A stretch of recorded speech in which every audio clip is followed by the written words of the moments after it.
Esta es la primera clase del segundo semestre del 2020. Hoy es 2 de septiembre del año 2020. Vamos a ver la parte organizativa de lo que es el curso de Teoría Electromagnética 2. Bueno, mi nombre ya la conocen, Aníbal Coto Cortés. Y bueno, vamos a estar por acá conversando un poquito de algunas cosas. Bueno, y lo primero, pues sí, bienvenidos y bienvenidas.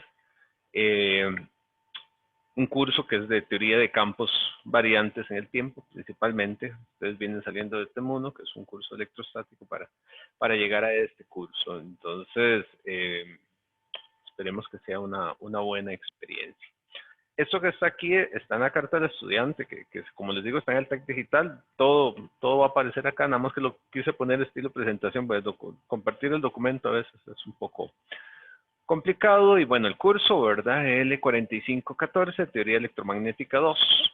Entonces, lo que vamos a estar viendo es un curso de 4 créditos, lo cual ustedes ya tienen experiencia. Muchísimos cursos de la carrera son de 4 créditos, lo cual implica pues 4 horas de lecciones semanales.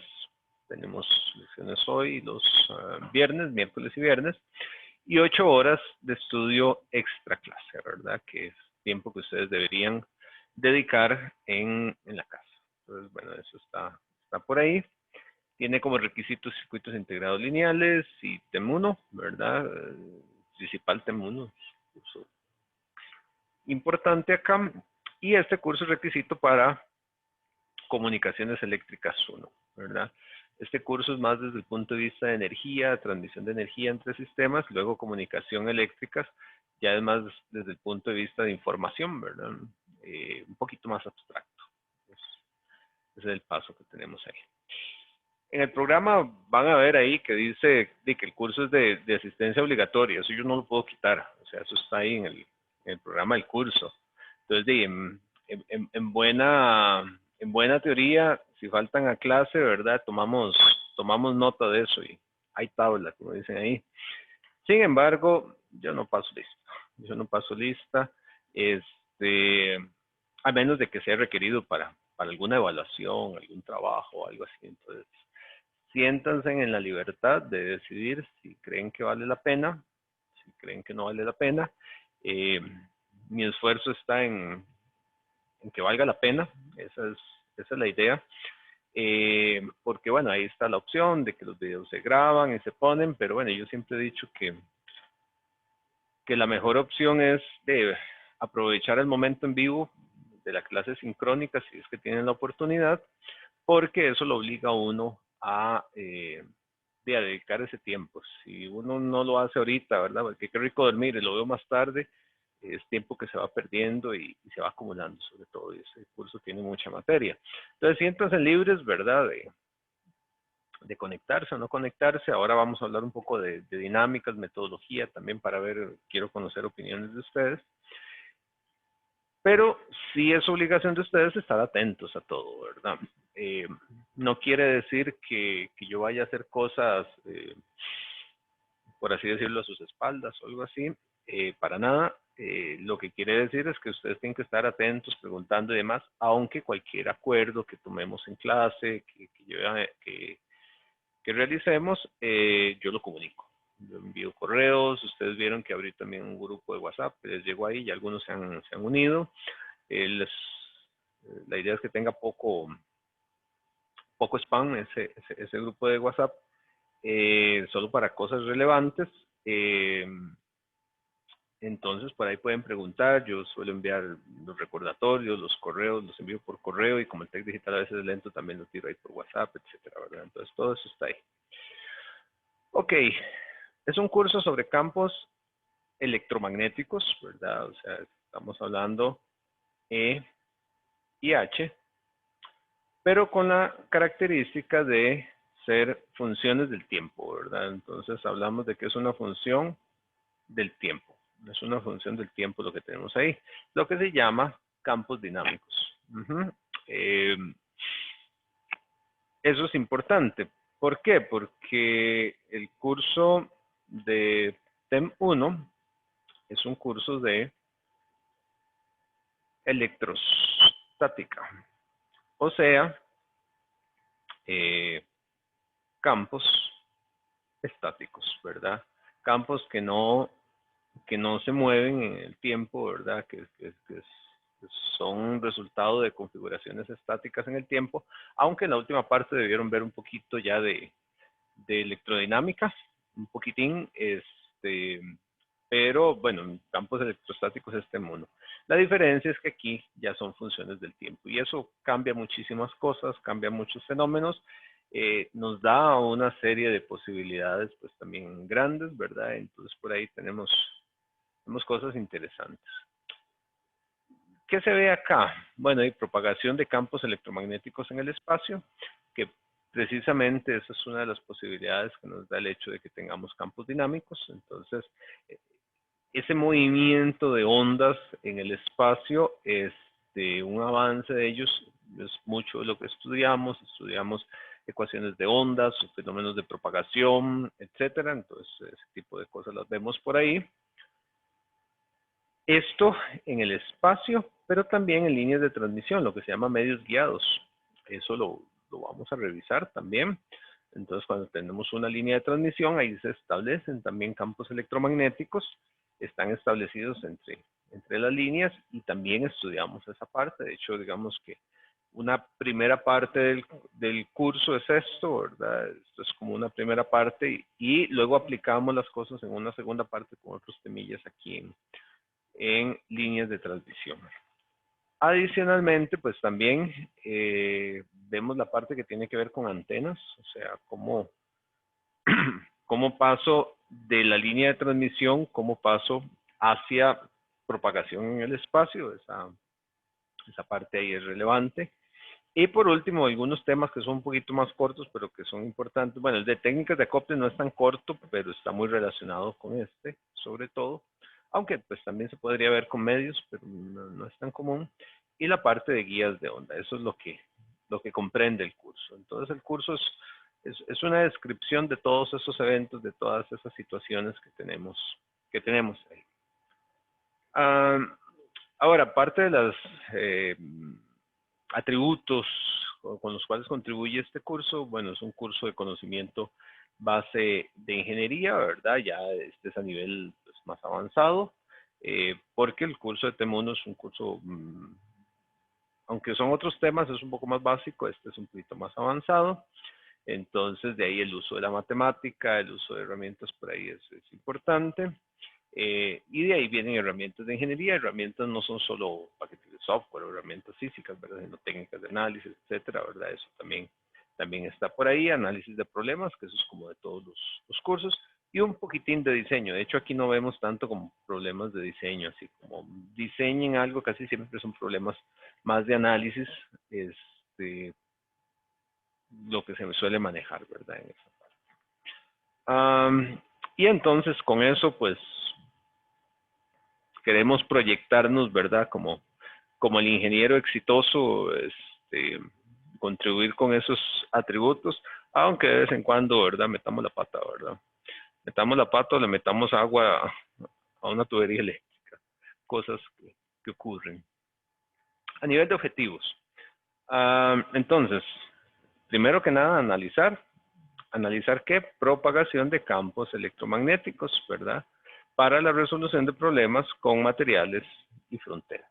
Entonces, esa es una parte grande que vemos ahí, con métodos analíticos y, bueno, métodos numéricos, yo creo que es algo que siempre se puso muy ambicioso ahí. La parte de métodos numéricos, ustedes saben que involucra el uso de software, y la verdad es un curso, este es un curso apretadito en materia, y aunque fue algo que es algo que está ahí, y de repente podemos ver una que otra cosilla y llegar a propiamente un método numérico, pues puede ser complicado, pero bueno, vamos a ver cómo nos va.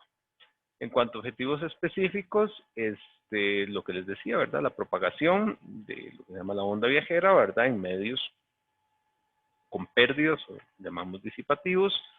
Luego, en líneas de transmisión, jugamos esto con líneas de dos conductores, que son los casos sencillos y clásicos, y la gran mayoría son así. Luego, problemas de fronteras, esa parte lo vamos a ver. Hoy vamos a incluso mencionar por ahí un poquito de condiciones de frontera. Luego, bueno, aplicar todo ese tipo de cosas en líneas de transmisión, ¿verdad?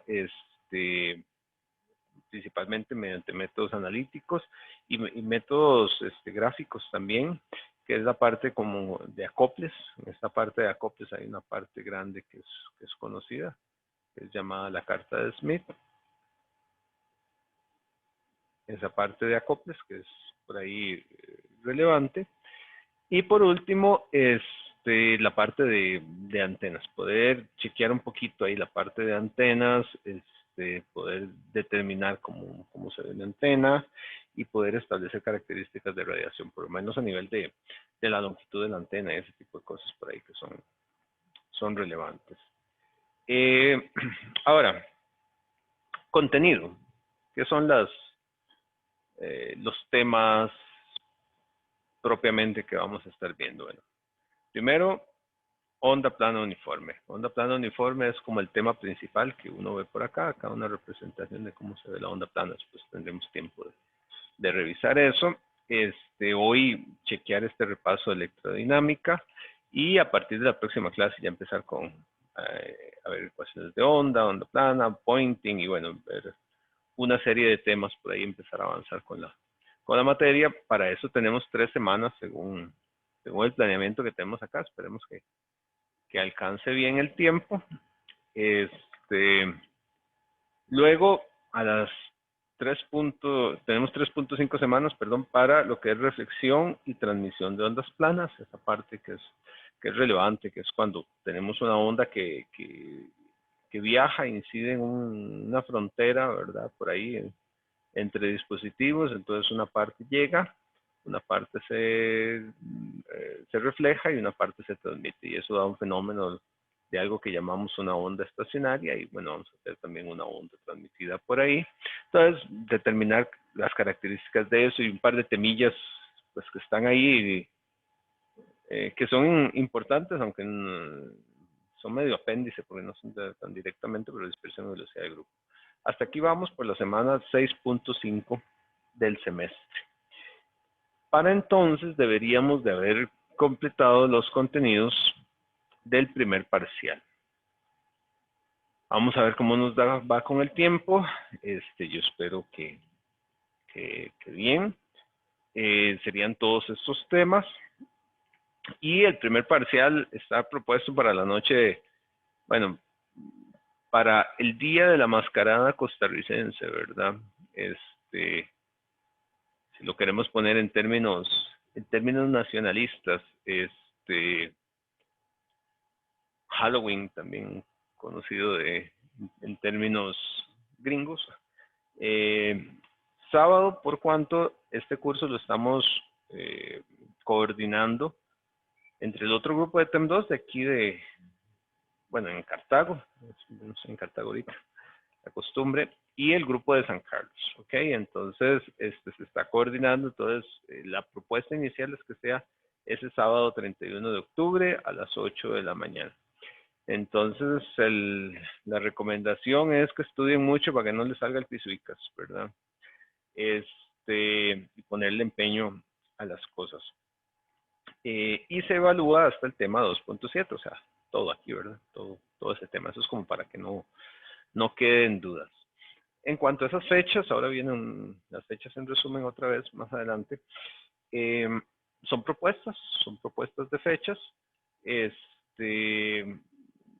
que podrían tener que modificarse por choques o cosas así, pero para eso sí necesitamos que ustedes nos avisen. Apenas haya algún problema, vean que les estamos dando la fecha desde el primer día. Si hay algún problema, por favor nos lo reportan. Cualquier cosa, cualquier situación que puedan tener por ahí. Luego seguimos, ya aplicamos todo lo anterior a lo que llamamos líneas de transmisión. Para eso tenemos un par de semanas por ahí, que es ver toda la línea de transmisión. Aquí hay que decir que esta parte es un poco más sencilla en el sentido que aplicamos los contenidos anteriores, los vamos a ir aplicando acá, y aquí llegamos hasta la semana 8.5 del semestre. La primera parte es la que se va un poquillo rápido, ¿verdad? Por ahí. Entonces, en líneas de transmisión tenemos eso. Y luego vamos a la parte de acoples. Esta es la famosa carta de Smith. Hablamos de acá tenemos 3 semanas dedicadas a eso. Hasta la semana 11.5 vamos a llegar por ahí. Después viene el tema de guías de onda. Por ahí, de repente podríamos hacer alguna alteración de repente en el orden de los contenidos. Guías de onda se puede ver después de antenas. Por ahí alguna sugerencia tuve de dedicarle más tiempo a antenas, que casi siempre, pues, a veces se sacrifica un poco porque se acaba el tiempo, pero entonces, bueno, vamos a ver qué tal. Aquí hay 2 semanas por ahí. Ahí llegaríamos a la semana 13.5. Y por último, radiación y antenas. Un tema de 2.5 semanas, ya ahí completamos las 16 semanas y ahí llegamos ya al segundo parcial. Vamos a llegar ahí. Propuesto para la semana 18. Recuerden la manera en que quedó estructurado el semestre. El semestre, estamos iniciando, bueno, nosotros hoy, inició el lunes, y está terminando el viernes 18 de diciembre, en semana 16. O sea, la última semana del semestre, la semana 16, es el 18 de diciembre. Ese día se sale a vacaciones y se retorna el lunes 18 de enero. Entonces, como la semana 16 del semestre es el 18 de diciembre, termina el 18 de diciembre, la semana 17 del semestre empieza el lunes 18 de enero, que es la semana de preparación, ¿verdad? Que siempre se habla de la semana de preparación para exámenes. Esa es la semana, el 18 de enero es la semana 17. Y la semana 18, que es la semana de exámenes, es para cuando tenemos propuesto el segundo parcial. Vean que son parciales, no es examen final. Y está propuesto para el lunes 25 de enero del 2021 a las 8 de la mañana. Y se evalúa todo el tema 6, ¿verdad? Todo. Como parcial, ¿verdad? De los contenidos, de lo que no entró en el primero en adelante, aunque ustedes saben que la materia no deja de ser acumulativa. De igual manera, si tienen inquietudes, si tienen alguna situación en particular, por favor nos lo reportan por ahí. Y digo nos porque siempre lo vamos a ver a nivel de todo el grupo. Ahora, vamos a ver acá. En cuanto a metodología, algunas cosas importantes que mencionar. Vamos a mantener en la medida de lo posible las lecciones síncronas. Eso, aparentemente funciona bastante bien. Que es una exposición, una exposición de conceptos con interacción, ¿verdad? Con estudiantes, resolución de ejemplos. Ahorita les hablo un poquito ahí. Siempre vamos a hacer una pausa. La idea es que la pausa no se extienda más de 10 minutos, desde que nos detenemos hasta que reiniciamos. Entonces, a eso de la 1:50, la idea es hacer una pausa, aproximadamente. A veces nos podemos pasar un poquito, podría ser un poquito antes. La idea es no dejar temas cortados, sino casi siempre cerrar ideas por ahí. Todas las lecciones se graban y se suben a YouTube, ¿verdad? Todo va a estar ahí, eso. Yo no tengo problema. Hay material asíncrono también, con desarrollo de conceptos, resolución de ejemplos. Podría darse también que hayan algunas clases que se graben para que ustedes las revisen de manera, si quieren, casi que síncrona en el horario del curso, ¿verdad? Pero yo les indicaría, podría ser que yo les deje algún video con alguna explicación o algo. Lo que pasa es que ahí perdemos un poco la interacción y el hecho de que ustedes puedan preguntar, pero podría ser. Sin embargo, a veces también pueden haber resolución de ejemplos. Ahí tengo algunos del semestre pasado también que puedo poner o sea, que es como nada más darle play otra vez, ponerlos por ahí, se los puedo poner, y también están en el canal de YouTube. Entonces, en cuanto a eso, digamos, es parte de lo que tenemos, y que van a tener disponible en todo momento. Básicamente en el canal de YouTube lo que hay es una lista de reproducción, es un canal mío, pero es una lista de reproducción. Valga decir que son videos y es una lista de reproducción que está no listada en YouTube. Entonces, si buscan la lista, no les sale por búsqueda. Uh-huh. Solo teniendo el enlace. ¿Ok? Pero bueno, más adelante se les da el enlace. Luego, por ahí está propuesto una parte de tareas, quizzes, proyectos. Hay que ver un poquito cómo desarrollamos eso. Quiero en realidad, pues, escucharlos un poquito también de algunas ideas que anden por ahí. Y eso sería un poco la dinámica a tener. ¿Ok? Sin embargo, algo que noté, ¿verdad? Todo esto es un aprendizaje, ¿verdad? Las lecciones virtuales y demás. Yo le hice preguntas a los estudiantes el semestre pasado, que me dieran opiniones del curso, que me dijeran lo que les gustó, lo que no les gustó y demás, ¿verdad? Y una de las cosas es que muchos dicen que, bueno, la lección a veces se hace cansada, ¿verdad?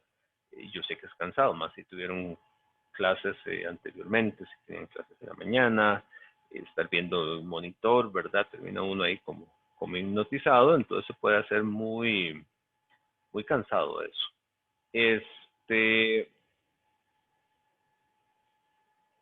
Y no obstante que están los videos y todo, y ver el video después también, eso es cansado. Entonces, yo les quiero preguntar, pero quiero escucharlos.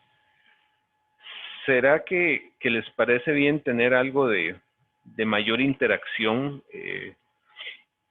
para ver si me desencajo del meme ese, ¿verdad? De que el profe está así como, y todos bien ahí, ¿verdad? Por favor, alguien conteste.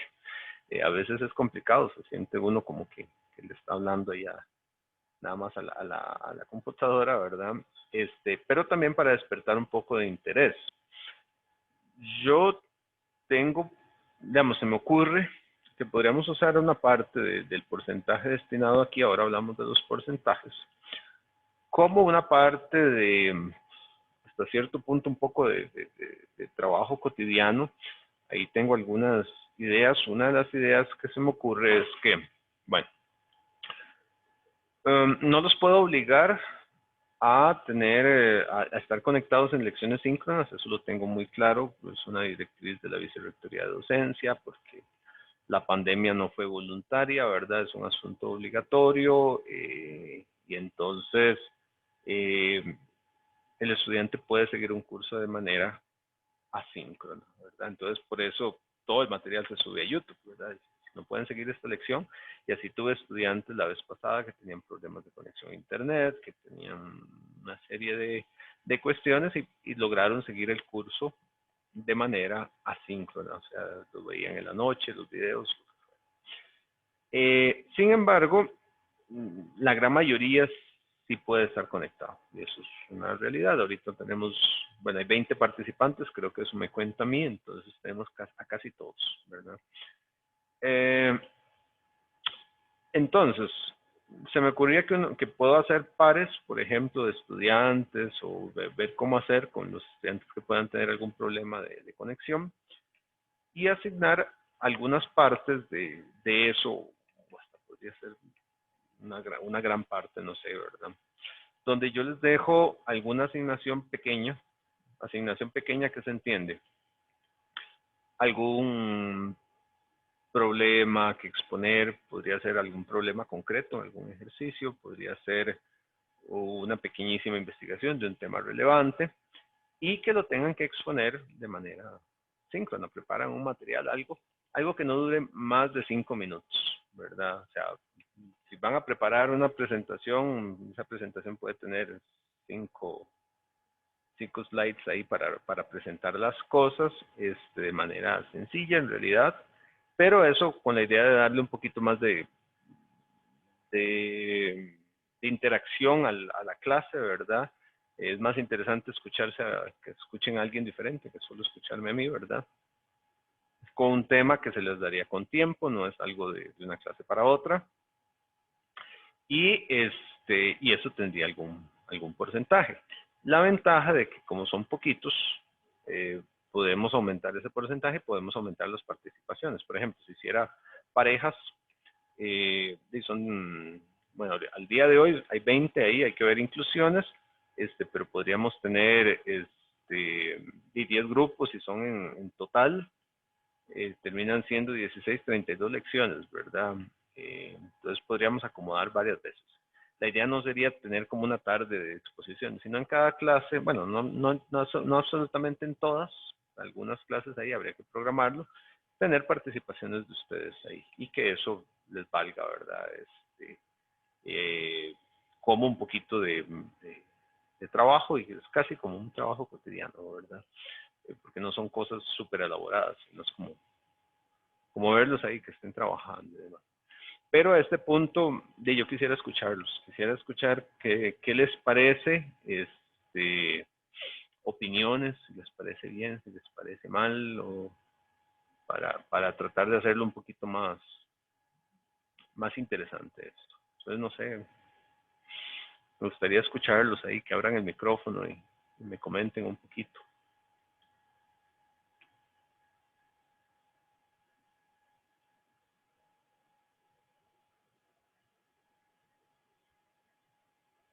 Aquí es donde llegamos a los silencios incómodos. Jason, Andrés.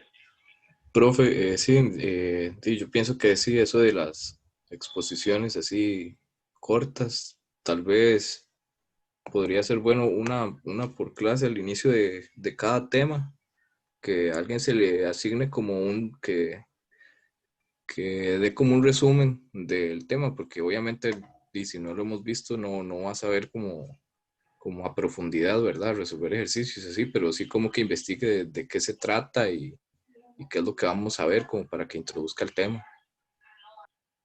Ok, sí, sí, ahí tal vez es importante anotar que no se trataría de hacer investigaciones muy extensas, ¿verdad? Sería algo muy acorde con el conocimiento que tengan en el momento y adicionalmente también lo alejaría de las fechas de exámenes, ¿verdad? O sea, ya tenemos fechas de examen, entonces alrededor de una fecha de examen, pues no habría un trabajo de esos, ¿verdad? Eso también.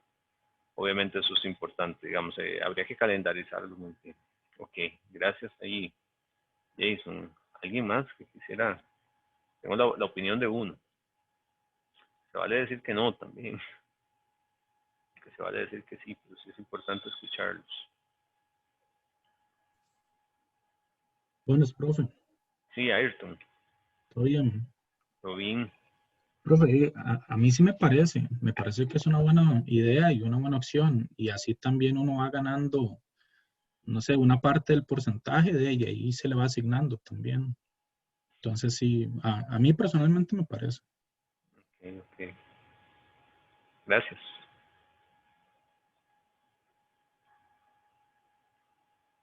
¿Alguien más? Buenas, profe. Hola, Abner. Este, todo bien, profe. Como decía el primer compañero, no recuerdo el nombre, me parece interesante que podría ser como para dar una introducción a un tema. Me parece chido. Así como son tan cortas, y quizás como, digamos, esta semana vamos a ver X tema. Como usted dice, se agendan y se calendarizan las exposiciones. Al grupo X le toca hacer la introducción de este tema y se ve tal vez un poquillo más, más profundo en la clase, ¿verdad? Además, Ujú. eso también le aportaría muchísimo para uno como estudiante que se prepare previo a la clase. Ok, sí. Ok, perfecto, sí. Sí, la idea no sería que todos tengan que investigar de todos los temas, aunque obviamente lo hacen mucho mejor, ¿verdad? Pero sí, sería un poquito de eso, un factor motivante por ahí. Y también, o sea, pueden contar se pueden contar con consulta para ver el tema y demás, ¿verdad? Todo eso. Perfecto. Profe, Marco, sí. una consulta, ¿y esto sería individual o en grupo? Es que no escuché. Yo pensaría tal vez en parejas o algo así. Principalmente, creo que tendría que pasarles una encuesta por correo ahí para ver cómo están sus capacidades de acceso, ¿verdad? Porque yo sé que algunos de repente se conectan acá, pero tal vez tienen problemas regularmente o no sé, ¿verdad? Yo sé que hay muchas situaciones por ahí. Entonces, en caso de que eso esté así, me gustaría tal vez que sean parejas, pues para no dejar en desventaja a nadie. Entonces, si alguien tiene problemas de conexión, lo pondría con alguien que no tenga problemas de conexión, ¿verdad? Habría que hacerlo algo así. Y de ahí se divide en el trabajo. Uno expone y no es que el otro prepara todo, pero de repente pues iba a tener un poco más de trabajo, tal vez preparando las cosas. Eso podría ser. Ok, profe, gracias. Ok. ¿Alguna otra intervención?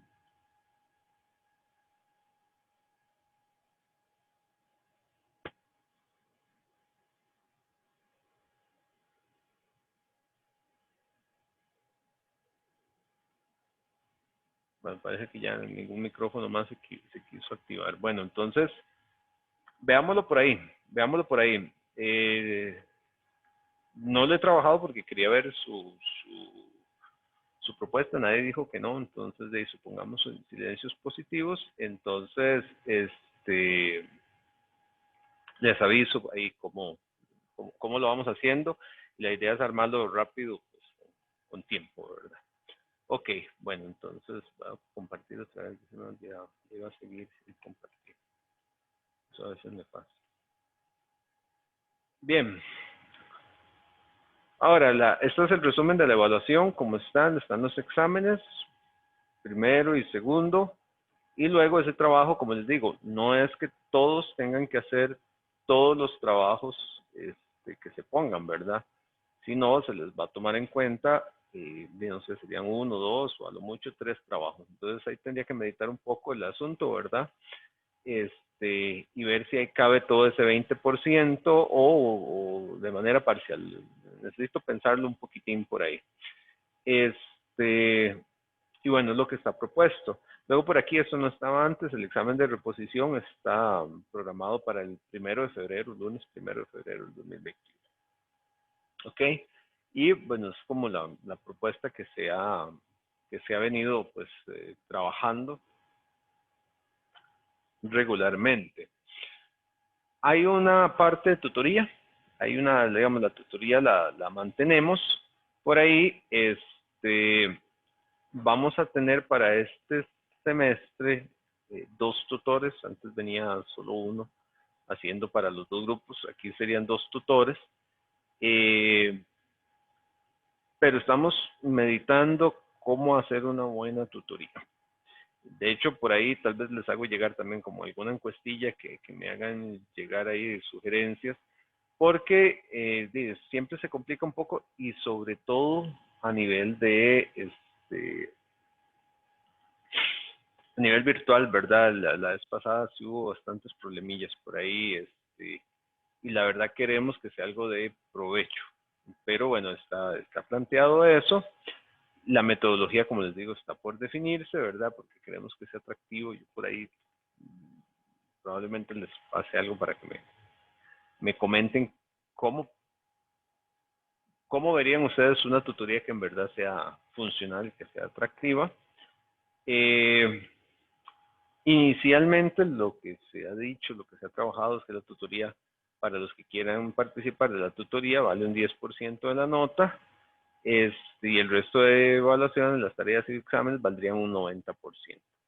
La ventaja de la tutoría es que suele convertirse en un porcentaje que se gana pues por hacer el trabajo cotidiano casi, ¿verdad? ¿En qué sentido? Se trata de hacer problemas que deberían de todas maneras estar haciendo, ¿verdad? Y ya solo por eso un 10%, donde generalmente no se les califica si está bueno o malo, sino lo que se les califica es la participación. O sea, que hagan un esfuerzo, ¿verdad? Un esfuerzo razonable por participar y demás. Entonces eso está por ahí.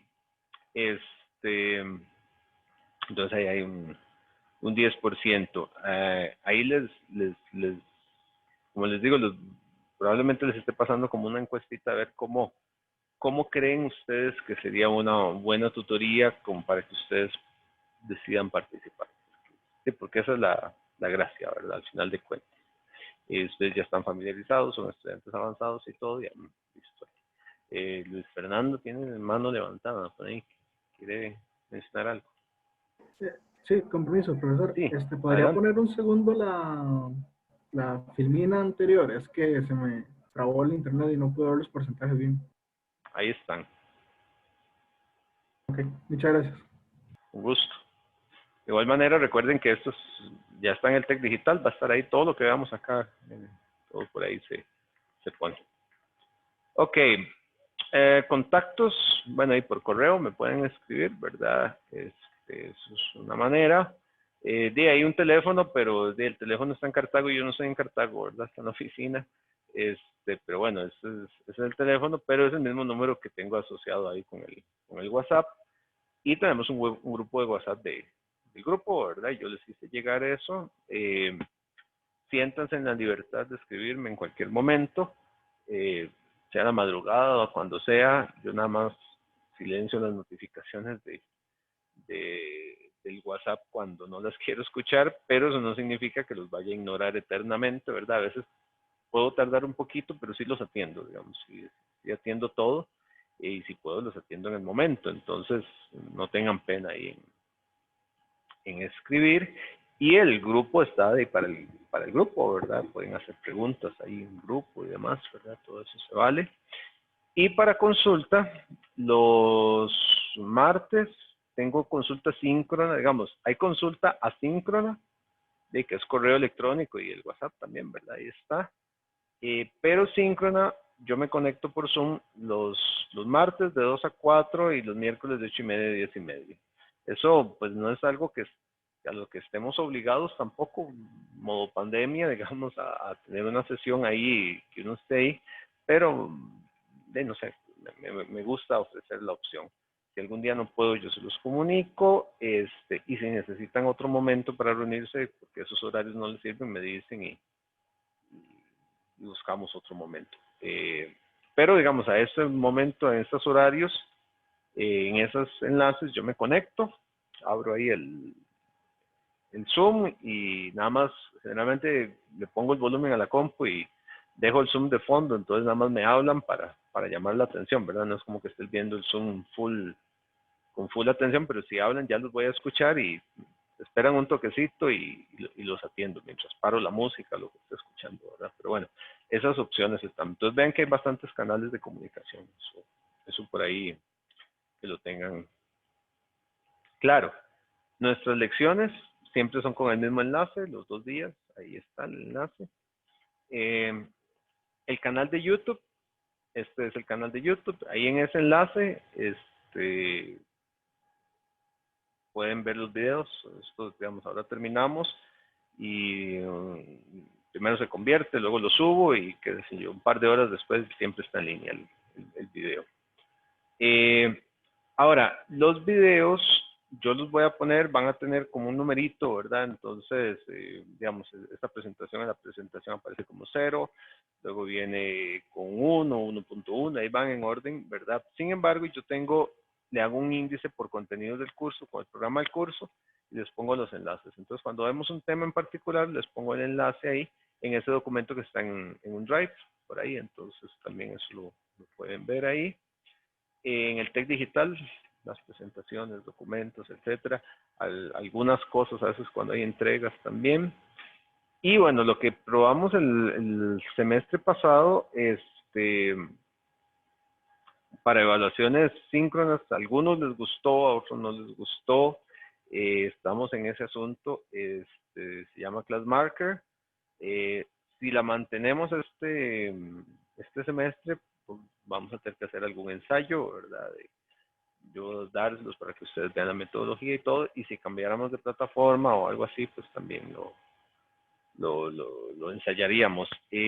Estoy abierto a que ustedes me digan, uy, en un curso yo usaron tal cosa y estuvo muy chiva, digamos, fue muy bueno, entonces estoy abierto todavía a escucharlo. A mí esta plataforma me parece que está bien, pero no me satisface al 100%. Entonces, si encontrara algo, lo que pasa es que uno se pone a buscar ahí y no siempre encuentra y hay muchísimas opciones. Entonces, como les digo, si ustedes tuviesen alguna recomendación, me pueden escribir también y me dicen, considere esta aquí en un curso, lo vimos y estoy súper atento a esas consideraciones. Ahora, en cuanto a bibliografía del curso clásico, el SADICU, ¿verdad? El SADICU es curso, el libro clásico acá, entonces es una opción, es un libro que se usa en Temuno también, entonces también lo pueden usar aquí, entonces ahí todo bien. Luego tenemos el Hate, el famoso Hate, ¿verdad? Mucha gente no le gusta, pero es un buen libro, casi que cualquiera de sus ediciones, no cambia tanto. Es importante que puedan ver, leer de uno o en otro. El Chen funciona bien y de acá yo saco la mayor parte del tema de antenas. Del tema de antenas, el capítulo 10 del Chen. Saco acá la mayor parte, no todo, pero de ahí sale la mayor parte. Luego también hay una parte de líneas de transmisión, que es el Neri Vela, es un libro escrito por un mexicano, es un buen libro también, entonces de ahí saco algunas cosas también, aunque no sigo una línea estricta de un solo libro, pero está un poco más basado en Hate, pero no es una línea estricta. Mucha gente estudia con el Sadiku es buenísimo también. Entonces, son formas. Y luego el Ulabi también es un buen libro por ahí que funciona, que sirve y para que lo tomen en cuenta. En la carta del estudiante hay más libros por ahí, pero son como los principales, digamos, tal vez. Bueno, y para antenas también, esto es un poquito más avanzado. El teoría de antenas de este señor Balanis, este es un poco más avanzado. En realidad de no vemos tanto, pero me gusta recomendarlo por lo menos para que sepan que existe, digamos, y es un muy buen libro de antenas. Y listo, esto es de esta parte que es más administrativa. A este punto, preguntas que tengan ustedes de lo que sea de esta parte que hemos visto del curso, esta parte organizativa, además. Los escucho. Si no, hacemos una pausa ahorita, pero díganme si tienen alguna pregunta de algún temita o algo ahí. Estoy atento a escucharles.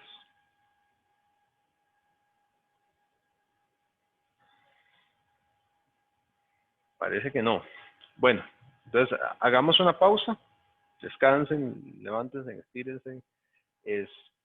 Hacemos una pausa. Yo tengo 1:51 de hora acá, entonces en 10 minutos reiniciamos. Vengo acá como a los 8 minutos, por ahí. Entonces, hagamos una pausita y venimos a iniciar con materia del curso propiamente. Ya empezar a hablar un repaso de lo que deberían saber de tema 1 para empezar este curso. ¿Ok? Entonces, voy a poner pausa la grabación y ya casi seguimos. Este curso parte de sus conocimientos previos en tema 1, o sea, de electrostática y demás, pero hay una última parte que se le ha agregado a ese curso que es electrodinámica, que ya es un poquito de campos variantes y que ustedes ya deberían saber. Voy a hacer un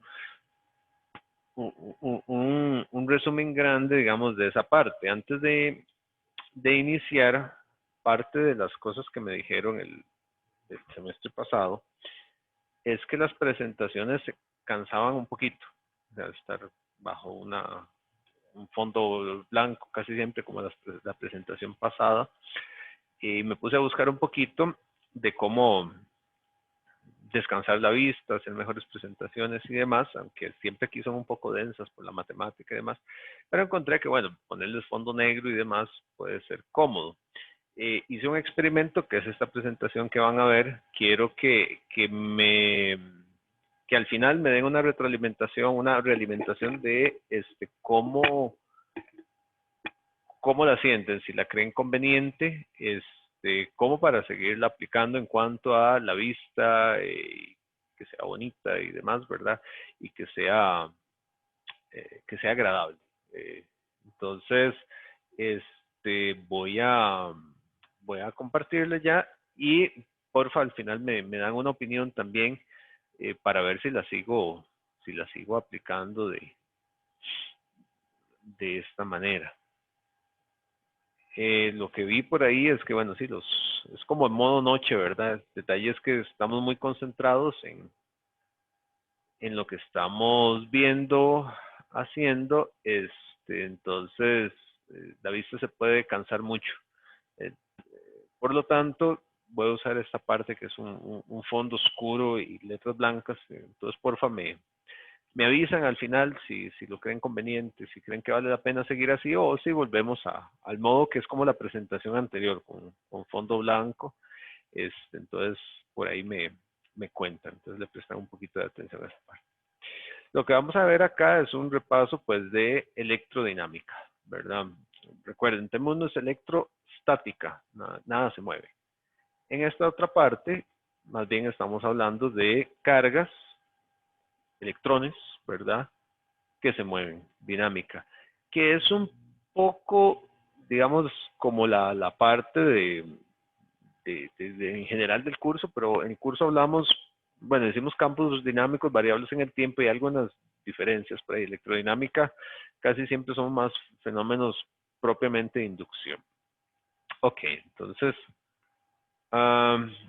lo que vamos a repasar aquí es un poquito, bueno, un concepto ahí del experimento de Ørsted en Faraday. Luego hablaremos de los operadores de Naula, lo que se puede hacer, calcular gradiente, divergencia rotacional, ley de Ampere y corriente de desplazamiento, que es algo que también debieron haber visto, las ecuaciones de Maxwell y condiciones de frontera. Estas son cosillas que ya, como les digo, se supone ustedes deberían haber visto ya. Entonces, vamos a chequearlas. Lo primero, empezar, bueno, aquí por este señor Ørsted, que es o que era un físico danés, Hans Christian Ørsted, también uno lo encuentra en los libros escrito como Ørsted, así. En 1821 él hace una observación que es importante. Y él observa cómo una corriente eléctrica que recorre un filamento, en este caso, ¿verdad? Así como se ve, movía la aguja de una brújula, ¿verdad? Una aguja imantada, por ahí. Hace esa observación. Ahí ven a Christian observando. Chiste malo, ¿verdad? Revisa esa parte. Eso es importante ya en 1821, porque eso da pie a que entonces, primero, hay una fuerza invisible que está ahí, ¿verdad? Que es lo que posteriormente vamos a ver que son campos, ¿verdad? Campos electromagnéticos. Y esto lo que hace es cuestionarse a este señor, a Michael Faraday, que era un científico británico. 10 años después, él se pregunta a Faraday si, así como una corriente producía un campo magnético, ¿verdad? Que es básicamente lo que señala Ørsted aquí, ¿verdad? O sea, él señala que de alguna manera esa corriente produce algo, hay una fuerza que se produce ahí, y eso le llamamos un campo, ¿verdad? Es un campo magnético. Y entonces lo que se cuestiona Faraday es que, así como una corriente producía un campo magnético, ¿verdad? Una fuerza, sí, un campo magnético podría generar una corriente, podría producir una corriente, que era el efecto inverso. Entonces, don Michael Faraday idea un experimento, que es un experimento famoso, ¿verdad? De cómo podría eventualmente pasar eso. Y si uno busca, bueno, uno puede buscar el experimento de Ørsted o el experimento de Faraday. El de Faraday consistía en, primero, generar un campo magnético. Entonces, este no es el diagrama original, digamos, del experimento de él, que uno lo encuentra por ahí, pero es que el diagrama original de él es más difícil de explicar. Por aquí tenemos una batería, ¿verdad? Un polo de una batería. Y aquí tenemos un interruptor mecánico, ¿verdad? Un interruptor se sube y se baja, ¿verdad? Que puede hacer. Entonces, por aquí circula una corriente. Ya por las observaciones que se tenían, precisamente la observación con Ørsted, ¿verdad? Ørsted aquí tenía que la corriente produce un campo, entonces ya eso se conocía. Entonces aquí don Michael Faraday lo que dice es, bueno, si esa corriente produce un campo, ese campo lo va a confinar por acá, en un núcleo, y entonces lo que quiere saber es si se reporta alguna corriente aquí, ¿verdad? Del otro extremo. Una manera muy sencilla de ver si hay una corriente por ahí es que si va a haber una corriente, pues también esta aguja se va a mover. Esta aguja en el otro lado se va a mover. Entonces, básicamente lo que se hace es que se juega con ese interruptor, se enciende y se cierra y se abre, se cierra y se abre, lo cual produce pulsos, ¿verdad? De corriente. Él nota que al cerrar el interruptor, la aguja se mueve un poquito, pero después no se mueve. Al abrir el interruptor se mueve en el otro sentido, pero después se queda quieta. Y entonces se da cuenta que cada vez que cierra y que abre el interruptor es que la aguja se mueve, ¿verdad? Y entonces la conclusión a la que llega es que, bueno, ya se sabe que esta corriente de acá produce un campo y entonces la única manera de que aquí haya una corriente es porque este campo la produzca ahí, ¿verdad? Pero lo interesante es que se da cuenta que eso ocurre únicamente en los momentos de abrir o de cerrar el interruptor, lo cual obviamente pues va a conducir al hecho de que entonces tenemos una corriente, ¿verdad? Que en algún momento es cero, en otro momento sube, ¿verdad? Y luego decrece, crece, etcétera, ¿verdad? Entonces, es en estos momentos de cambio cuando tenemos este corriente, ¿verdad? En las transiciones nada más. Las transiciones producen esos cambios que está ahí. Y entonces, a partir de ahí, Faraday pues trabaja con eso y llega a enunciar lo que se llama la ley de Faraday. ¿Ok? La ley de Faraday, lo que dice es que le llama a él una fuerza electromotriz, que es al final de cuentas un voltaje, ¿verdad? Esto está en volts, está por ahí. Es igual o es directamente proporcional a la rapidez con que cambia el flujo que encierra un material conductor, ¿verdad?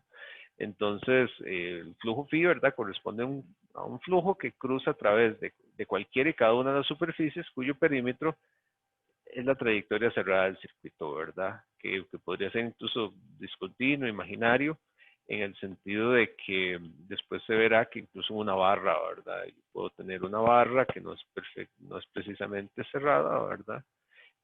Yo podría tener ahí, podría tener eventualmente una corriente que atraviese por ahí y podría tener también una FEM, ¿verdad? O sea, puedo llegar a tener una fuerza electromotriz expresada en los extremos de la barra. Eso es algo que es perfectamente posible por ahí. Y eso es lo que establece Faraday, ¿verdad? Eso es algo que ustedes, es el fenómeno básico de inducción y es algo que ustedes ya por ahí deberían conocer, ¿verdad? Entonces, lo que sí es claro con eso, como es una derivada, es una razón de cambio del flujo respecto al tiempo, es que cuando el flujo queda constante, pues se deriva de cero y la tensión es cero, ¿verdad? Entonces esa es como la observación principal que hay acá a partir de lo que dice Faraday, ¿verdad? Entonces, esta derivada la podemos encontrar, digamos, que cumple la característica de que es diferente de cero, Al hablar diferente de cero, quiere decir que vamos a tener una fuerza electromotriz, ¿verdad? Entonces, ¿cuándo es que vamos a tener esa fuerza electromotriz? Se puede dar en 3 casos. El primero de ellos, cuando tenemos un flujo magnético variable en el tiempo, encerrado por una trayectoria cerrada estacionaria. O sea, como el caso anterior, ¿verdad? En el caso anterior del experimento de Faraday, nos devolvemos un segundo acá. El campo varía. ¿Cuándo varía? Cuando yo abro y cierro el interruptor. Entonces, al hacer eso, el flujo magnético varía, ¿verdad? Entonces, aquí las estructuras físicas están quietas, a excepción del interruptor, pero el interruptor no es, su movimiento propiamente no así que aporta algo, ¿verdad? Eso produce los cambios. Entonces, ese es un caso que está ahí, lo cual también se puede ver de esta manera, ¿verdad? Donde tenemos una resistencia, por ejemplo, esto es una trayectoria y el zoom dejó la imagencilla muy fea. Pero digamos, si es un campo, perdón, vean que aquí se dice BDT, es una densidad de campo magnético variable en el tiempo. Si tenemos eso y está encerrado acá, vamos a tener una FEM. Aquí la FEM, pues, ahí no se ve también, no es tan relevante. Va a ser una fuerza electromotriz concentrada en ese caso en una resistencia. Si no hubiese resistencia, se distribuye a lo largo de la estructura, ¿verdad? Entonces vamos a tener ahí esa característica, ¿verdad? A esto también es lo que pasa en un transformador. En un transformador eléctrico, tenemos un primario que es donde le aplicamos la tensión. Esto es básicamente el experimento de Faraday, ¿verdad? Tenemos el campo aquí que va a ser variable en el tiempo. Y tenemos un secundario que es donde vamos a tener la inducción. Y entonces acá vamos a tener lo que llamamos la FEM, la fuerza electromotriz. Entonces, eso que está ahí, como es un caso tan típico, digamos, el de un transformador, a eso se le llama FEM de transformador o FEM de trafo, nada más. Una forma de llamarlo, simplemente. Eso es lo que se le llama una FEM de trafo o de transformador. Esa es una opción, digamos, cuando tenemos campo variante y estructura estática. La otra es, al final de cuentas, digamos, para que se cumpla eso, lo que necesitamos es que se cumpla esto que está aquí. Y es que en una estructura yo vea cómo varía el flujo dentro de ella respecto al tiempo. Entonces ahí tenemos una tensión o fuerza electromotriz. Entonces la otra opción es que el movimiento relativo entre el flujo y el estacionario y una trayectoria cerrada, que haya movimiento entre ellos, ¿verdad? Entonces, a eso se le llama FEM de generador, y es, por ejemplo, cuando yo tomo un imán que tiene campos asociados, ¿verdad? Él tiene campo, pero entonces yo lo muevo. Aquí está dirección de movimiento. Yo muevo el imán hacia un lado y hacia el otro dentro de la estructura. ¿Qué va a pasar ahí? Bueno, el imán tiene una serie de líneas de flujo. Las líneas de flujo se ven aquí alrededor del imán, ¿verdad? Entonces, al yo hacer un movimiento de él de un lado hacia el otro, también voy a tener una inducción. Ahora, lo que hice fue mover físicamente, ¿verdad? Puedo mover el imán o podría mover esa bobina que está ahí. Y la otra es una combinación de ambos casos, ¿verdad? O sea, puedo tener un campo variable por una fuente o lo que sea, y puedo tener una estructura, ¿verdad? Y si combino las dos cosas voy a tener ahí. Eso se resume en esta ecuación, que me dice que la FEM, esta es una ecuación más general, que se puede calcular como una integral de línea cerrada a lo largo de una trayectoria, y eso es igual a lo que está acá, que esta es la FEM de trafo expresada ahí, y esta es la FEM de generador. Generador porque es como funcionan los generadores, básicamente. Por ahí, donde esta es la velocidad con que se mueve la estructura y este es el campo donde está la presencia. No estamos viendo las deducciones porque recuerden que esto es un repaso, ¿verdad? Es un repaso de cosas que están en la última parte de tema 1 y que sí es importante. Ahora, ¿por qué es importante saber esto? Bueno, porque eso son los fenómenos de inducción. Inducción electromagnética.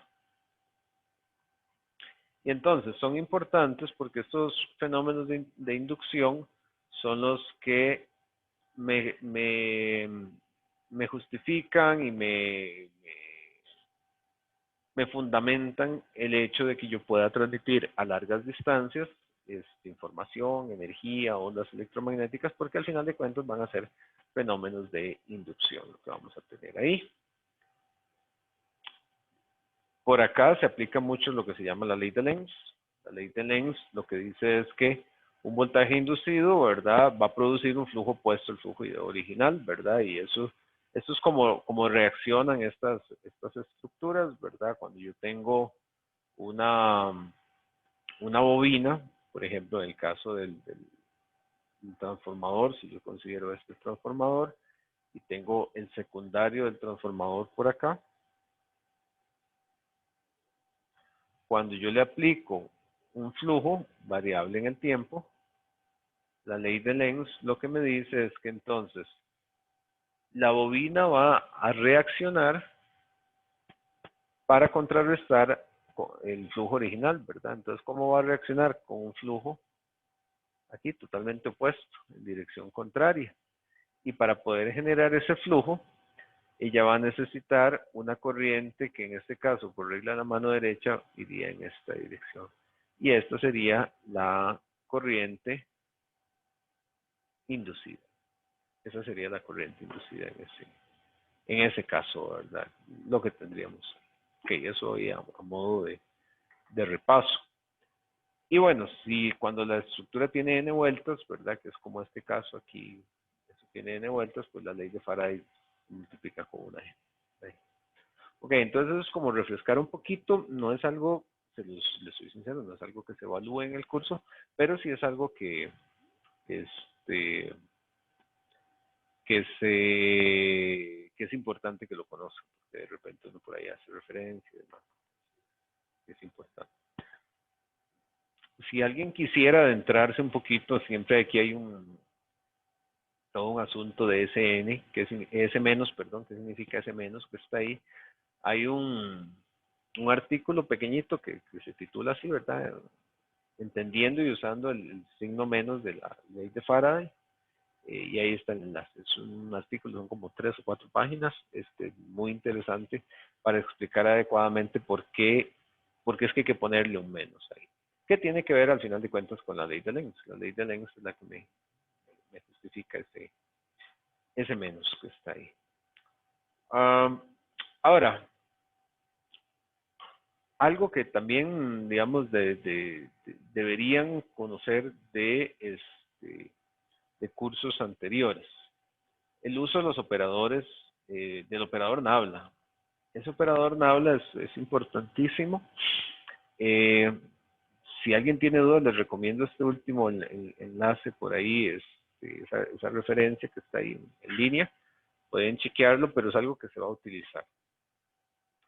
El operador Nabla es un operador que básicamente me expresa una relación diferencial en las diferentes vectores unitarios que tiene un sistema de coordenadas. En coordenadas cartesianas, por ejemplo, el operador Nabla me habla de derivadas de la componente X respecto a X, de Y respecto a Y, ¿verdad? De la componente Z respecto a Z, o en coordenadas cilíndricas, ¿verdad? La componente ρ respecto a ρ, phi respecto a phi, o Z respecto a Z, y en las esféricas R, ¿verdad? Respecto a R, de zeta respecto a zeta, hay que dividir entre un R, y de phi también respecto a phi, ¿verdad? Y bueno, hay que hacer una conversióncilla. Ese operador tiene varias expresiones que es importante chequear, ¿verdad? Porque dependiendo de a qué función se le aplique, el operador nabla y el contexto, así será el significado de lo que estemos viendo. Eso es algo que uno puede ver, por ejemplo, digamos, ustedes conocen las derivadas. Si ustedes toman una derivada de la posición respecto al tiempo, ese es, no hay, ¿verdad? Una derivada de la posición respecto al tiempo dice si se va lento o si se va rápido, ¿verdad? Es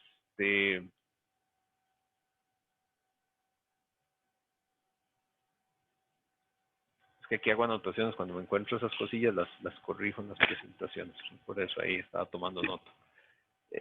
Y vean que es una operación matemática, ¿verdad? Y respecto al tiempo. Entonces, si lo que estás derivando es la posición, tenés velocidad. ¿Veis? Por ejemplo, usted podría derivar su dinero, ¿verdad? La plata que usted tenga respecto al tiempo, ¿verdad? Si no está gastando nada, esa derivada es cero. Pero si está gastando, te estás yendo o a lo pobre, ¿verdad? Y si estás ganando, está cambiando, te estás yendo a lo rico. ¿A qué voy con esto? Una misma operación, dependiendo del contexto, una misma operación matemática, dependiendo del contexto de lo que estés analizando, te lleva a significados físicos distintos. Bueno, el operador nabla, dependiendo de a qué lo esté aplicando, bajo qué contexto, puedo tener resultados distintos. Por ejemplo, el gradiente. El gradiente es importante, este se aplica sobre una función escalar. ¿Qué es una función escalar? Simplemente una función de x, y, z, ¿verdad? No es vectorial. Entonces, que si yo digo una función como 3x cuadrado más y más, no sé,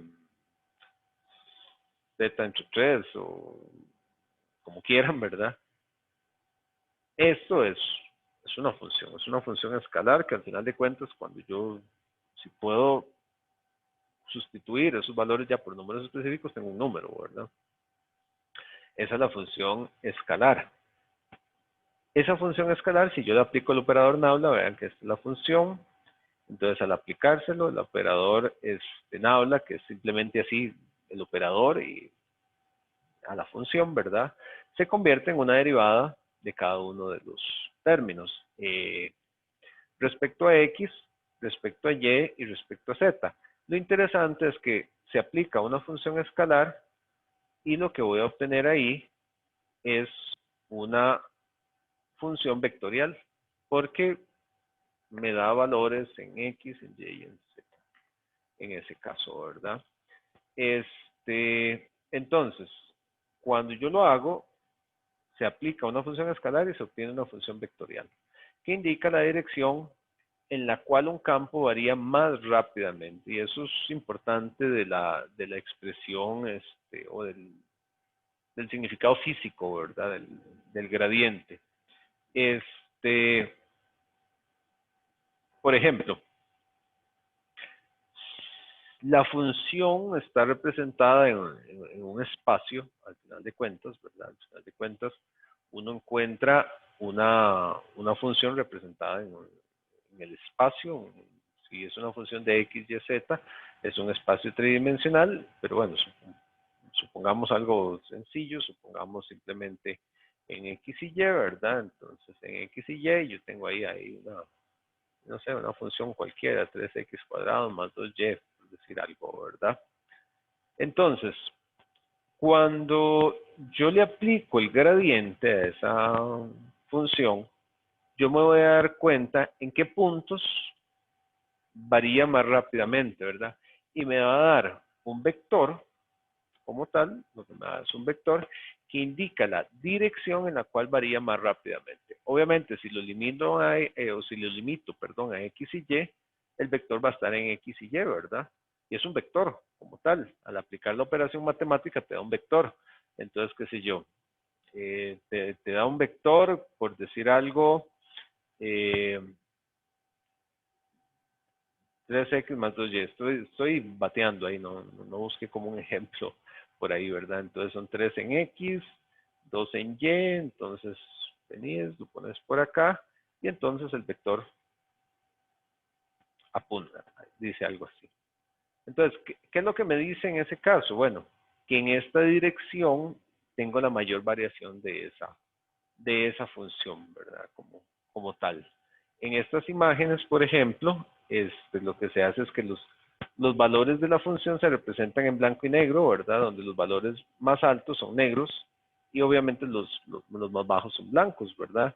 Entonces, la flecha me dice hacia dónde está variando más fuertemente esa función, ¿verdad? En este caso, la mayor intensidad tengo acá, aquí la más baja intensidad. Si yo hiciera una gráfica 3D, esta cosa es como un cono de volcán, ¿verdad? Sería como una cosa así, ¿verdad? Si yo hiciera una gráfica 3D, de esos que son de superficies, como lo que se ve en cálculo superior, podrían ver que aquí en el punto negro tendría más altura, ¿verdad? Por ejemplo, entonces las flechas me indican eso.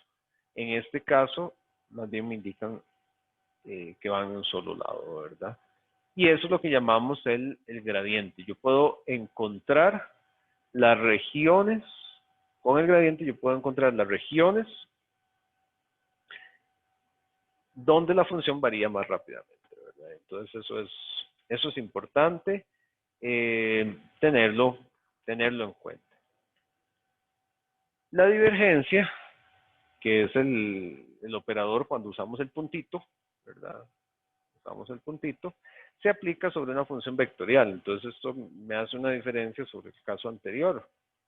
Tengo una función vectorial, entonces, bueno, aquí por la función que busqué, aquí llamadas en vectores unitarios I, J y K, ¿verdad? Pero eso perfectamente puede ser X, Y y Z, que es como estamos acostumbrados, a los que quieran. Entonces, tenemos funciones para cada una de esas variables.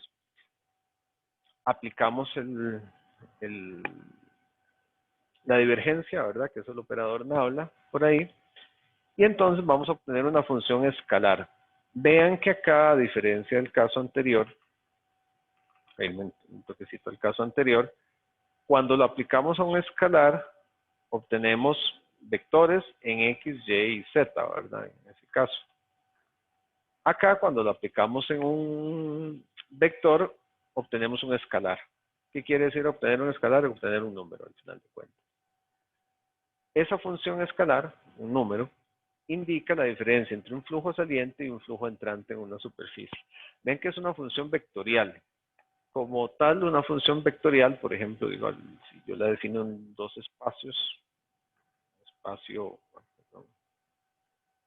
un espacio XY, por ahí, tengo movimientos, tengo flujos, ¿verdad? De esa función que se mueve por ahí, ¿verdad? Entonces yo puedo establecer una región, un punto donde yo quiero saber qué pasa con esos flujos, con esas direcciones que están ahí. Y entonces quiero saber si hay un flujo que entra o que sale ahí. Entonces, ¿qué me doy cuenta yo? Como esto me da un número con la divergencia, si ese número es negativo, quiere decir que las líneas están entrando en ese punto. Cuando yo lo evalúo, si el número es negativo, quiere decir que está entrando, porque vean que aquí no hay vectores, ¿verdad? Simplemente hago las derivadas y tengo que especificar un punto. Por eso es que me da un escalar, ¿verdad? Aquí está tronando un montón, no está lloviendo todavía, pero espero que no se vaya la luz, que a veces pasa. Esto me va a dar un número. Me va a dar un número como tal, ¿verdad? Eso es un número. Si el número es menor que 0, quiere decir que las líneas entran.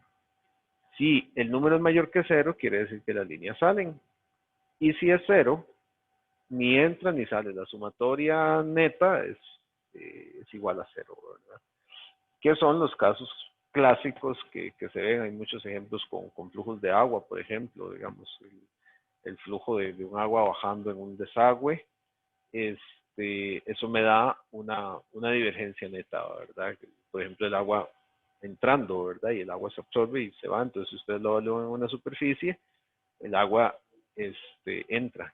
Mientras que de una manguera, por ejemplo, si le hacen la divergencia donde sale, una manguera que salga hacia al exterior, ¿verdad? Va a haber una salida por ahí. Esa es la divergencia.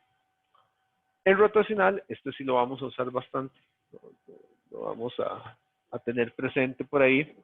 Este se aplica sobre un campo vectorial, este sí es un poquito diferente, entonces yo tengo un campo vectorial, nuevamente, bueno, aquí está representado como I, J y K, podría ser X, Y, Z, y entonces ese rotacional sí tiene una aplicación un poquito diferente, pero este me da un vector, y eso es diferente de lo que teníamos anteriormente, ¿verdad? En el gradiente tenemos un escalar o tenemos un vector.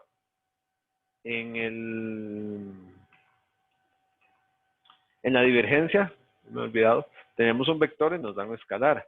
En el rotacional tenemos un vector y me da un vector. Ese vector está definido de esta manera, ¿verdad? De igual manera me da X, Y, Z por ahí.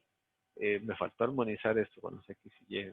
Los busqué de diferentes lugares y no me fijé en ese detalle. ¿Sabes?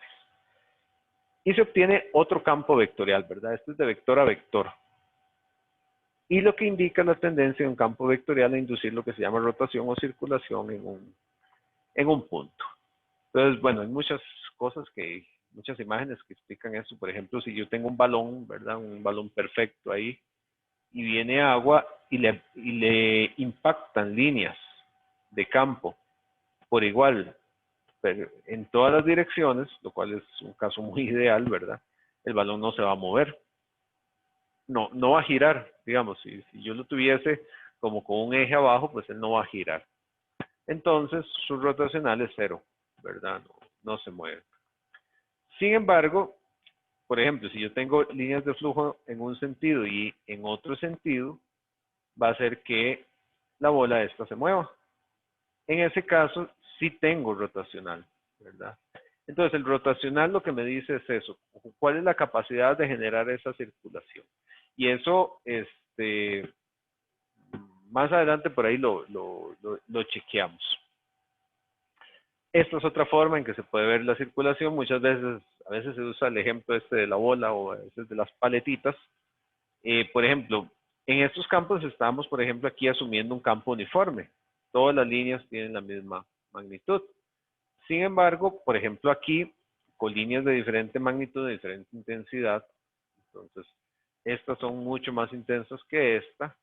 Eso va a hacer que aquí haya más impacto, más fuerza, ¿verdad? De las líneas que del otro lado. Entonces, eso va a crear que esto gire de esta manera, ¿verdad? Y aquí al revés, va a girar en el otro sentido, ¿verdad? Entonces tenemos ahí.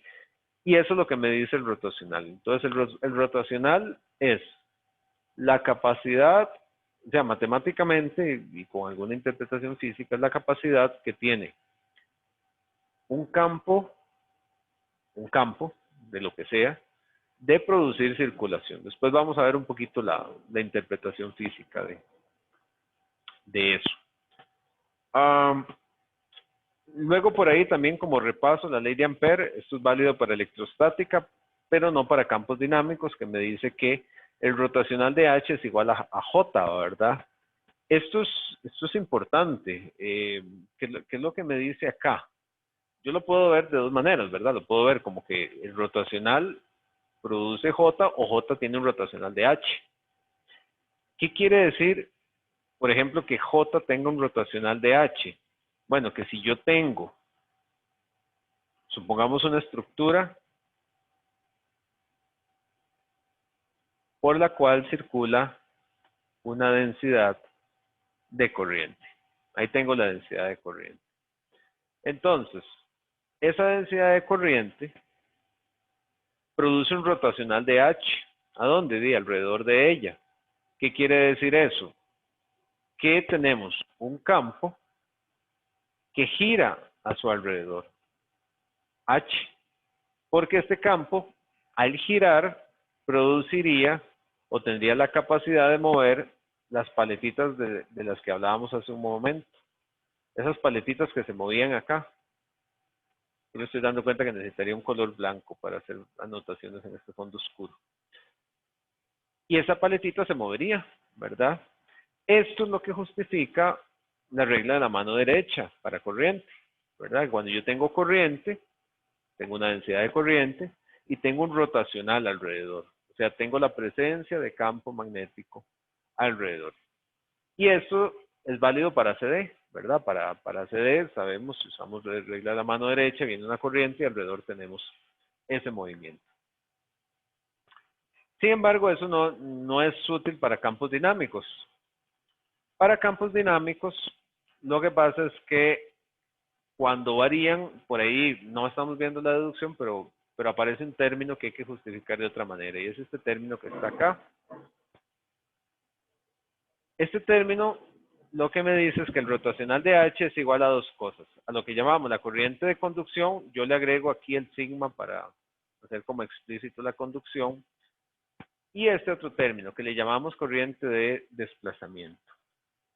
Entonces, este término, J sub D, que es igual a la derivada de la densidad de líneas de campo eléctrico respecto al tiempo, es igual a la corriente de desplazamiento. Y el otro término es la corriente de conducción, que es la corriente debida a las cargas eléctricas, ¿verdad?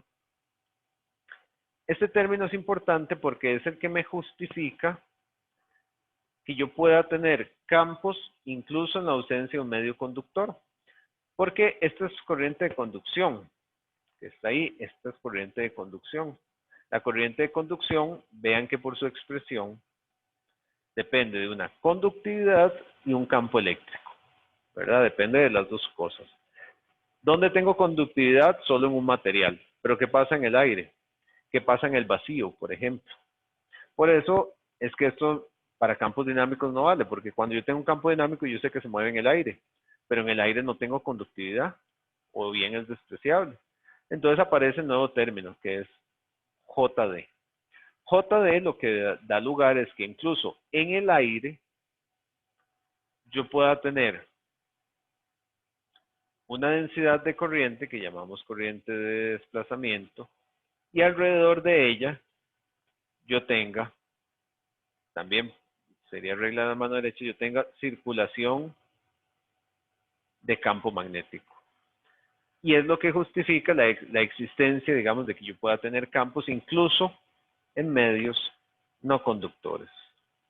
Entonces, en un medio no conductor, solo existe corriente de desplazamiento, ¿verdad? Entonces ahí hablamos de que el rotacional de H es igual simplemente a JD, cuando no tengo un conductor por ahí. Y entonces me doy cuenta que eso es lo que se explica con el modelo del capacitor. En el capacitor yo tengo acá medio conductor y entonces aquí lo que yo tengo es corriente de conducción. Pero en un capacitor de placas paralelas aquí más bien yo lo que tengo es un aislante. Entonces, ¿qué es lo que tengo ahí? Ahí lo que tengo es corriente de desplazamiento. Y luego nuevamente vuelvo a tener corriente de conducción. Entonces la corriente de desplazamiento lo que hace es que me da la continuidad que yo necesito ahí de corrientes.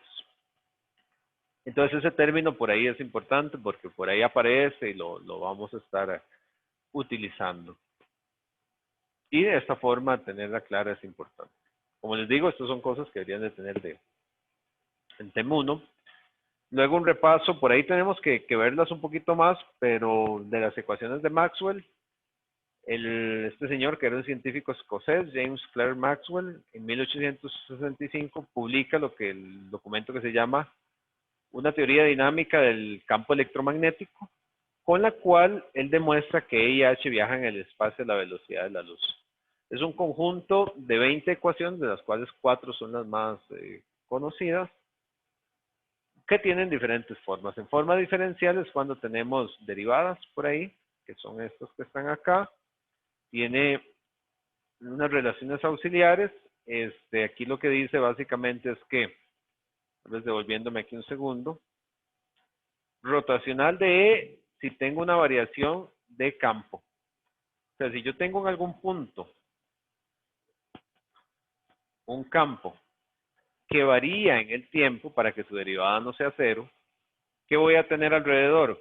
Voy a tener circulación de campo eléctrico. O sea, si yo logro establecer líneas de campo magnético que varíen en el tiempo, tengo circulación de campo eléctrico. Esta otra lo que dice es que yo tengo rotación de H si yo tengo, bueno, esto sería corriente de conducción o corriente de desplazamiento, que es un poco lo que hablábamos hace un rato, ¿verdad? Y esto lo que sustenta es, por ejemplo, que yo tenga una antena. Cuando uno tiene una antena, por esa antena que circula una densidad de corriente. Entonces, esa densidad de corriente, que es de conducción propiamente en la antena, lo que dice es que yo alrededor voy a tener circulación de campo magnético.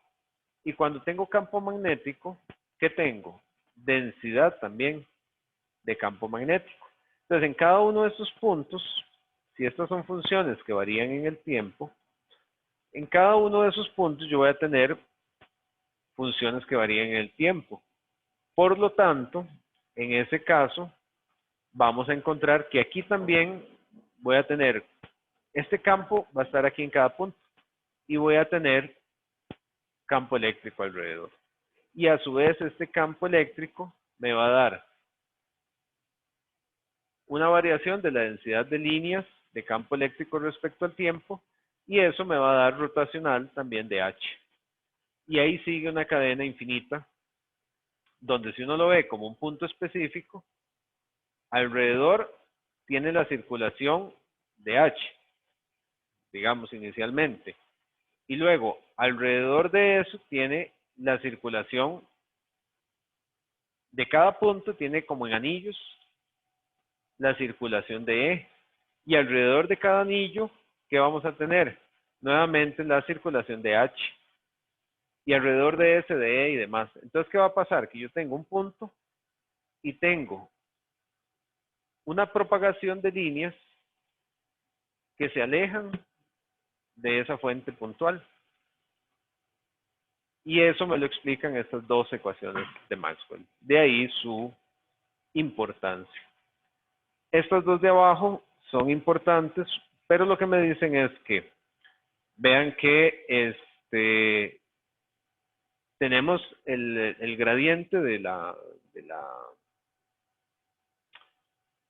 de campo, ¿verdad? Y lo que me dice es que yo tengo un gradiente que es igual a la carga que yo tengo ahí, ¿verdad? Entonces lo que dice es que yo puedo tener una partícula puntual que si tiene una densidad de carga volumétrica, dependiendo del signo que tenga, positivo o negativo, yo puedo tener líneas de campo eléctrico, porque esto es densidad de líneas de campo eléctrico, que salen o entran de ese punto. Entonces, lo que hace esto es que me confirma la existencia de esas líneas. Y la de abajo, lo que me dice es que no existen más bien regiones puntuales de campo magnético. El campo magnético, de hecho, no tiene como una fuente puntual, ¿verdad? Como una carga que lo origine. El campo magnético, por ejemplo, es cuando yo tengo un imán con polo norte, polo sur, pero las líneas son continuas.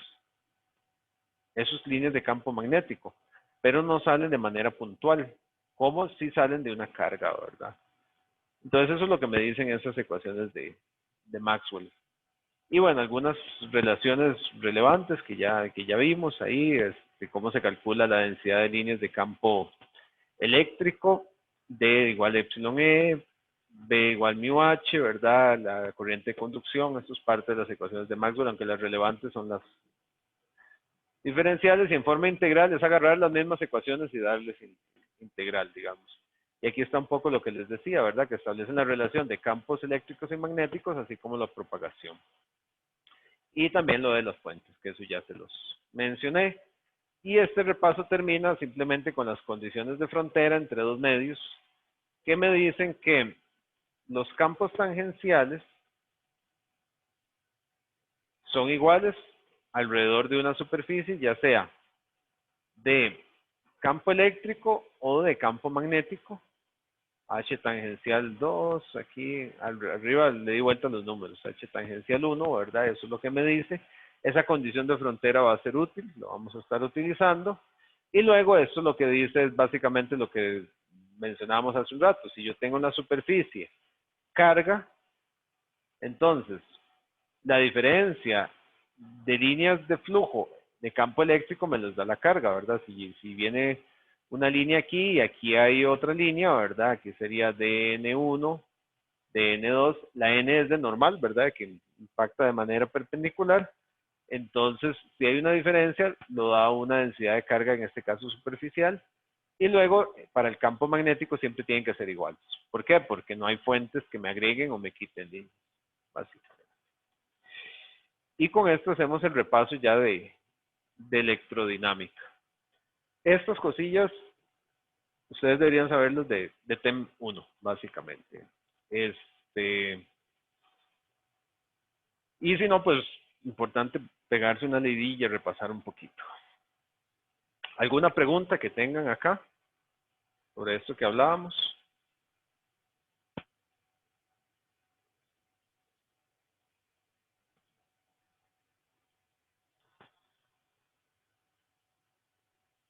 Parece que no hay preguntas. Ahora, yo sí les tengo una pregunta. Para mí es importante. ¿Qué les pareció? ¿Cómo se ve la presentación así con un fondo oscuro respecto a la presentación con un fondo blanco? ¿Ustedes creen les funciona? Porque con eso tomo la decisión de seguirlo haciendo o no respecto a un fondo blanco. A mí me gustó más el fondo negro, profe. ¿Le gustó más? Ok. Sí. Sí, profe, yo creo que se ve bien, bastante bien, de hecho. Ok, sí descansa la vista, sí ayuda.